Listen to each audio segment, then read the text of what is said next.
চাঁদপুরের ফরিদগঞ্জের একটি বিখ্যাত বিলের নাম গুপ্তের বিল। এটি ফরিদগঞ্জ উপজেলার একটি অন্যতম পরিচিত স্থান।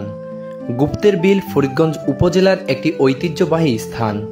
এটি ফরিদগঞ্জ থানার প্রায় 7 কিলোমিটার দক্ষিণে সাহেবগঞ্জে অবস্থিত। বর্ষাকালে এই বিলটি পানিতে ভরে যায় এবং চারপাশের বিস্তীর্ণ এলাকা প্লাবিত করে। শীতকালে এর ভিন্ন রূপ দেখা যায় যখন পানি কমে যায় এবং বিলের চারপাশে সবুজ ঘাস গজিয়ে ওঠে। এই বিলটি স্থানীয় মানুষের কাছে বিনোদন এবং মৎস্য আহরণের একটি গুরুত্বপূর্ণ স্থান। এছাড়াও এটি একটি আকর্ষণীয় পর্যটন কেন্দ্র হিসাবেও পরিচিত। এই বিল শুধু একটা জলাশয় নয়, এ যেন মন ছুঁয়ে যাওয়া এক অনুভূতির জায়গা।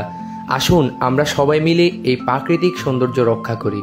প্রিয় দর্শক, ফরিদগঞ্জের দর্শনীয় স্থান নিয়ে সকল ধরনের ভিডিও দেখতে পেজটি ফলো দিয়ে সাথেই থাকুন। ধন্যবাদ।